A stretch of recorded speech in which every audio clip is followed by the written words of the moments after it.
ఈ వీడియోలో మనం మాట్లాడుకోబోయే మూవీ రివ్యూ వచ్చేసి కలియుగం 2064. సో ఈ మూవీ అయితే ఆహా ఓటీటీ ప్లాట్ఫామ్ లో స్ట్రీమింగ్ అవుతుంది. సో ఈ మూవీ రివ్యూ గురించి మనం మాట్లాడుకుందాం. ఫస్ట్ ఆఫ్ ఆల్ అంటే ఓవరాల్ గా మూవీ చూసాను సేపు మనకి ఎలా ఉంది అంటే, సో ఆ మూవీ టైటిల్ లోనే చెప్పేశారు కలియుగం అంటే 2064 లో అని ఒక ఇయర్ కూడా మెన్షన్ చేశారు అనమాట.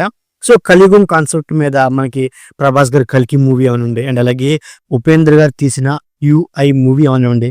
కలియుగం అనేది ఎలా ఉంటుంది, అక్కడుండే పరిస్థితులు, మనుషుల యొక్క దీనస్థితిని తెలిపేలాగా ఓవరాల్ గా సిచ్యువేషన్స్ అన్ని మనకు చూపిస్తారన్నమాట.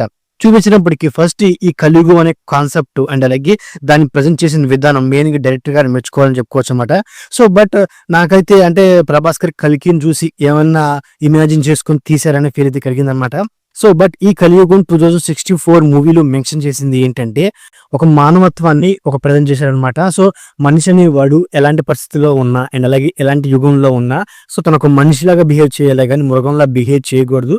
సో తను మృగంలా బిహేవ్ చేసాడు అంటే అదే కలియుగం అనే పాయింట్ ని డిక్లేర్ చేసుకుంటూ వచ్చారనమాట. అండ్ అలాగే మూవీలో మెయిన్ గా కిషోర్ అండ్ అలాగే శ్రద్ధా శ్రీనాథ్ ఇద్దరు క్యారెక్టర్లు ఎంగేజ్ చేస్తాయి అనమాట. First half Kishore character, second half Shraddha Srinath character. ఈ ఇద్దరు క్యారెక్టర్లు కలియుగంలో వాళ్ళు సర్వే అవ్వడానికి వాళ్ళు ఫేస్ చేసిన ప్రాబ్లమ్స్ ఏంటి అనే పాయింట్ మీదే ఓవరాల్ స్టోరీ అయితే ఉంటుంది అనమాట. అంటే ఈ మూవీలో మెయిన్ ఏంటి, స్టార్టింగ్ చూసుకుంటే ఫస్ట్ ఈ మూవీ అనేది అంటే అందరికీ నచ్చే మూవీ కాదనమాట. ఎందుకంటే ఒక డిఫరెంట్ సబ్జెక్ట్ తో వచ్చింది కాబట్టి ఫస్ట్ నాకైతే మూవీ ఎంగేజ్ అవ్వడానికి నాకైతే కొంత టైం పట్టిందని చెప్పుకోవచ్చు అనమాట. ఇంకా చెప్పొస్తే ఇంటర్వెల్ బ్యాంక్, ఎందుకంటే ఇంటర్వెల్ వచ్చిన ట్విస్ట్ నాకు చాలా చాలా ఎంగేజ్ చేసింది. దాని తర్వాత శ్రద్ధా శ్రీనాథ్ క్యారెక్టర్ అవునండి. సో అది కూడా చాలా, ఆ క్యారెక్టర్ కూడా చాలా చాలా ఎంగేజ్ చేసింది అనమాట. బట్ క్లైమాక్స్ ని ఇంకొంచెం ఎంగేజింగ్ గా అండ్ అలాగే ఇంకొన్ని సిచ్యువేషన్స్ కి క్లారిటీ ఇచ్చుకుంటూ క్లోజ్ చేసి ఉంటే బెటర్ నాకైతే అనిపించింది అనమాట. అండ్ అలాగే ఈ మూవీలో ఒక విలన్ క్యారెక్టర్ అయితే ఉంటాడు. ఆ విలన్ క్యారెక్టర్ యాక్టింగ్ అండ్ అలాగే తన మీద ట్విస్ట్ ఈ మూవీకి మెయిన్ ఎంగేజ్ అని చెప్పుకోవచ్చు అనమాట.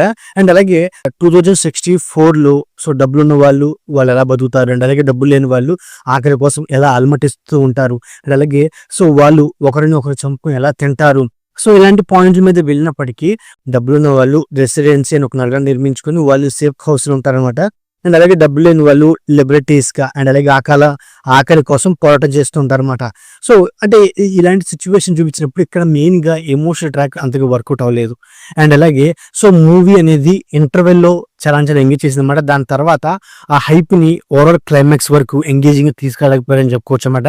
అలాగే ముఖ్యంగా సో కిషోర్ అండ్ అలాగే శ్రద్ధా శ్రీనాథ్ వాళ్ళ క్యారెక్టర్ లో వాళ్ళ యాక్టింగ్ బాగున్నప్పటికీ వాళ్ళ క్యారెక్టర్ కి ఇంకొంచెం స్కోప్ బెటర్ గా ఇచ్చుంటే బాగుండేది అనమాట. ఓవరాల్ మూవీ మొత్తం ఒక స్లో పేస్ లో పోయిందని ఫీలింగ్ కూడా నాకు కలిగిందని చెప్పుకోవచ్చు అనమాట. ఈ మూవీ యొక్క బ్యాక్గ్రౌండ్ మ్యూజిక్ నాకు అంతగా ఎంగేజింగ్ లేదని చెప్పుకోవచ్చు అనమాట. సో బట్ ఈ మూవీ యొక్క సినిమాటోగ్రఫీ, ప్రొడక్షన్ వాల్యూస్ అండ్ అలాగే 2064 లో ఉన్న ఆ ఓల్డ్ బిల్డింగ్ అలాంటి కొన్ని సెట్స్ సీన్స్ చాలా చాలా ఎంగేజ్ చేసిందన్నమాట. అవి మూవీకి మెయిన్ అట్రాక్షన్ చెప్పుకోవచ్చు అనమాట.